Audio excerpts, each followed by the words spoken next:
হিন্দুদের স্পেশাল নিরামিষ খাবার রান্না করতেছি আজকে, যেটা খেতে একদম মাংসের মতোই। এখন আমার আফসোস হচ্ছে এই রান্নাটা আমি আগে কেন শিখলাম না। আজকে একদম শাড়ি চুড়ি পরে সাজুগুজু করে রান্নাঘরে চলে আসছি, রান্না বান্না করবো আজকে শাড়ি পরেই। আজকে রান্নার মেন উপকরণই হচ্ছে ময়দা। ময়দা নিয়ে নিলাম একটা বড় বাটিতে, তার মধ্যে লবণ দিয়ে পানি দিয়ে সুন্দর করে আমি মথে নিচ্ছি। আমাদের মুসলমানদের মধ্যে আমার মনে হয় না এই রান্নাটা কেউ করে বা কেউ খায়, এটা স্পেশালি হিন্দুরাই বানায়। আমার স্কুল লাইফে এক ফ্রেন্ড ছিল, ওরা মাছ মাংস ডিম কিছুই খায় না, এমনকি পেঁয়াজ রসুনও তারা খায় না। ওদের কাছে মাংসর মতো স্পেশাল খাবারই হচ্ছে এই ধোকা। এই খাবারটার নামই হচ্ছে ধোকা, যেটা বানায় ময়দা দিয়ে। ময়দা দিয়ে প্রথমে ডো বানিয়ে নিছি, আর তারপর এটাকে ধুয়ে নিচ্ছি পানিতে। একদম ইউনিক একটা সিস্টেম না? একটু সময় নিয়ে বারবার পানি চেঞ্জ করে ধুয়ে নিচ্ছি, যাতে এরকম ঘোলা পানি আর না বের হয়। যখন বারবার মথে মথে ধোয়ার পর পানি একদম পরিষ্কার বের হবে, তখন আমার এটা ধোয়া একদম কমপ্লিট। এইটা দিয়ে আজকের মেইন রেসিপিটা হবে। অনেকদিন ধরে ভাবতেছিলাম এই ধোকা একদিন আমিও রান্না করব, বাট সময়ই হয়ে ওঠেনি। আজকে ফাইনালি আমি বানাচ্ছি। তবে এখন আমার মনে হচ্ছে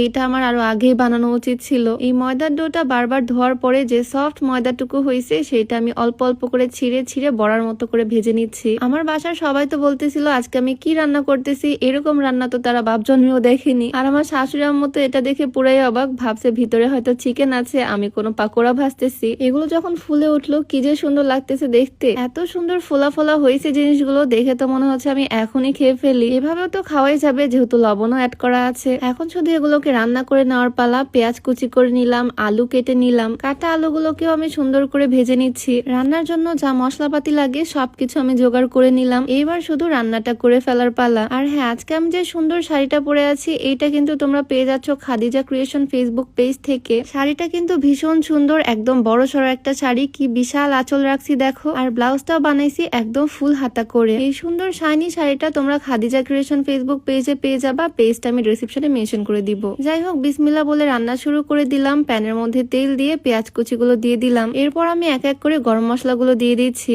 যদিও হিন্দুদের মধ্যে যারা একদম নিরামিষ খায়, তারা পেঁয়াজ রসুন খায় না, তবে আমার তো আর এত নিয়ম মানতে হবে না। আমি শুধু রেসিপিটা ফলো করতেছি। আমি আমার মন মতো করে পেঁয়াজ কুচি দিলাম, রসুন বাটা, আদা বাটা, জিরা বাটা সব দিলাম, লবণ, গুঁড়া মশলা সবকিছু দিয়ে সুন্দর করে মশলাটা কষিয়ে নিচ্ছি। মাংস রান্নার সময় যেভাবে মশলা কষানো হয়, ঠিক সেম ভাবে আমি মশলা কষিয়ে নিলাম। আর তারপর কষানো মশলার মধ্যে সেই ভেজে রাখা আলু, ধোকা সবকিছু দিয়ে দিচ্ছি। আমি তো জানি না এটার নাম ধোকা কেন রাখা হয়েছে, তবে আমার মনে হয় মানুষ মাংস ভেবে খাওয়ার সময় ধোকা খাবে, সেজন্য হয়তো এটার নাম ধোকা। যাই হোক, এটা রান্না করতে কিন্তু খুব একটা সময় লাগলো না, খুব সহজেই রান্নাটা কমপ্লিট হয়ে গেল। হিন্দুরা যদিও অল্প একটু চিনি অ্যাড করে, বাট আমাদের ঝাল খাবারের মধ্যে আমরা চিনি কখনো অ্যাড করি না, তাই চিনিটা স্কিপ করলাম। রান্না শেষের দিকে ভাজা জিরা গুঁড়া ছড়িয়ে দিলাম, আর এইটার মধ্যে দিয়ে দিচ্ছি ঘি। আমাদের